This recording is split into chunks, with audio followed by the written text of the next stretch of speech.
The Brothers Grimm Fairy Tales, The Golden Bird. A certain king had a beautiful garden, and in the garden stood a tree which bore golden apples.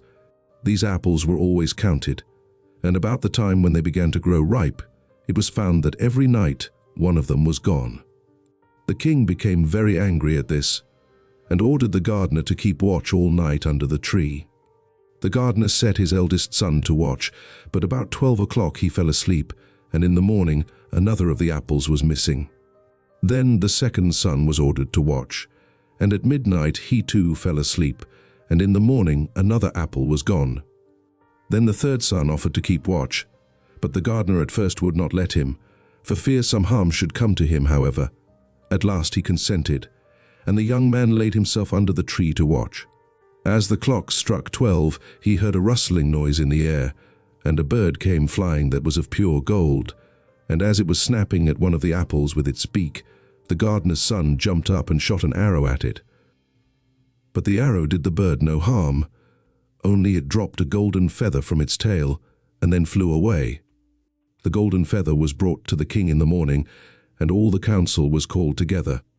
Everyone agreed that it was worth more than all the wealth of the kingdom, but the king said, "One feather is of no use to me, I must have the whole bird."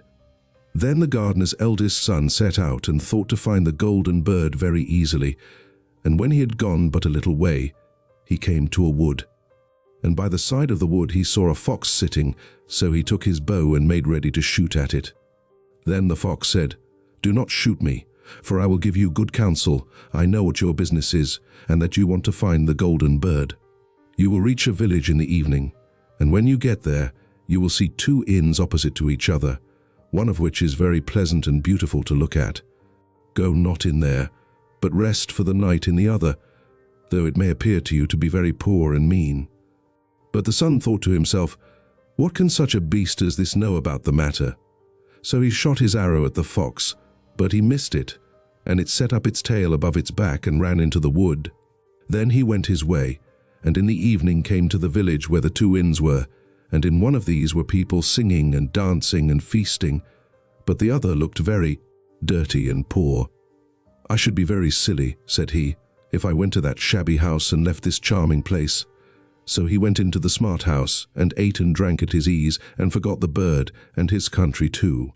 Time passed on, and as the eldest son did not come back, and no tidings were heard of him, the second son set out, and the same thing happened to him. He met the fox, who gave him the good advice, but when he came to the 2 inns, his eldest brother was standing at the window where the merrymaking was, and called to him to come in. And he could not withstand the temptation, but went in, and forgot the golden bird and his country in the same manner. Time passed on again, and the youngest son too wished to set out into the wide world to seek for the golden bird. But his father would not listen to it for a long while, for he was very fond of his son, and was afraid that some ill luck might happen to him also, and prevent his coming back. However, at last it was agreed he should go, for he would not rest at home, and as he came to the wood, he met the fox, and heard the same good counsel. But he was thankful to the fox, and did not attempt his life as his brothers had done. So the fox said, "Sit upon my tail, and you will travel faster." So he sat down, and the fox began to run, and away they went over stock and stone so quick that their hair whistled in the wind. When they came to the village, the son followed the fox's counsel, and without looking about him, went to the shabby inn, and rested there all night at his ease. In the morning came the fox again, and met him as he was beginning his journey, and said, "Go straight forward till you come to a castle, before which lie a whole troop of soldiers fast asleep and snoring. Take no notice of them, but go into the castle and pass on and on till you come to a room, where the golden bird sits in a wooden cage. Close by it stands a beautiful golden cage.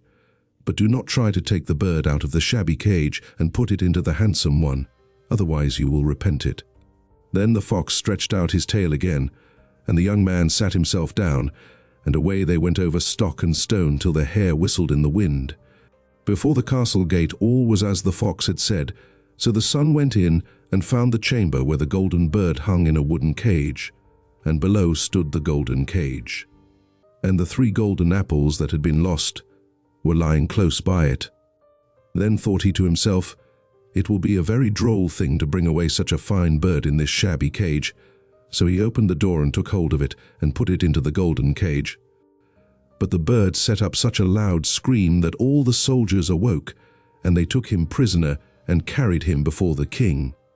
The next morning the court sat to judge him, and when all was heard, it sentenced him to die, unless he should bring the king the golden horse which could run as swiftly as the wind. And if he did this, he was to have the golden bird given him for his own. So he set out once more on his journey, sighing and in great despair, when on a sudden his friend the fox met him and said, "You see now what has happened on account of your not listening to my counsel. I will still, however, tell you how to find the golden horse, if you will do as I bid you. You must go straight on till you come to the castle where the horse stands in his stall. By his side will lie the groom fast asleep and snoring. Take away the horse quietly, but be sure to put the old leathern saddle upon him, and not the golden one that is close by it." Then the son sat down on the fox's tail, and away they went over stock and stone till their hair whistled in the wind. All went right, and the groom lay snoring with his hand upon the golden saddle. But when the son looked at the horse, he thought it a great pity to put the leathern saddle upon it. "I will give him the good one," said he. "I am sure he deserves it." As he took up the golden saddle, the groom awoke and cried out so loud that all the guards ran in and took him prisoner, and in the morning he was again brought before the court to be judged and was sentenced to die. But it was agreed that if he could bring thither the beautiful princess, he should live and have the bird and the horse given him for his own. Then he went his way very sorrowful, but the old fox came and said, "Why did not you listen to me? If you had, you would have carried away both the bird and the horse. Yet will I once more give you counsel. Go straight on, and in the evening you will arrive at a castle. At 12 o'clock at night the princess goes to the bathing house. Go up to her and give her a kiss, and she will let you lead her away. But take care you do not suffer her to go and take leave of her father and mother." Then the fox stretched out his tail, and so away they went over stock and stone, till their hair whistled again. As they came to the castle, all was as the fox had said, and at 12 o'clock the young man met the princess going to the bath and gave her the kiss, and she agreed to run away with him, but begged with many tears that he would let her take leave of her father. At first he refused, but she wept still more and more, and fell at his feet, till at last he consented. But the moment she came to her father's house, the guards awoke, and he was taken prisoner again. Then he was brought before the king, and the king said, "You shall never have my daughter, unless in 8 days you dig away the hill that stops the view from my window."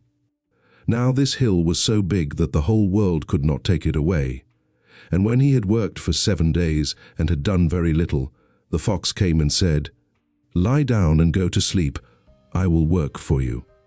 And in the morning he awoke, and the hill was gone, so he went merrily to the king, and told him that now that it was removed, he must give him the princess. Then the king was obliged to keep his word, and away went the young man and the princess. And the fox came and said to him, "We will have all 3, the princess, the horse, and the bird." "Ah," said the young man, "that would be a great thing, but how can you contrive it?"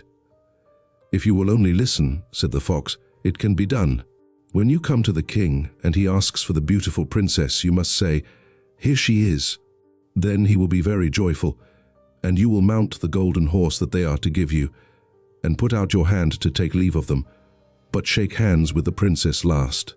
Then lift her quickly onto the horse behind you, clap your spurs to his side, and gallop away as fast as you can." All went right. Then the fox said, "When you come to the castle where the bird is, I will stay with the princess at the door, and you will ride in and speak to the king.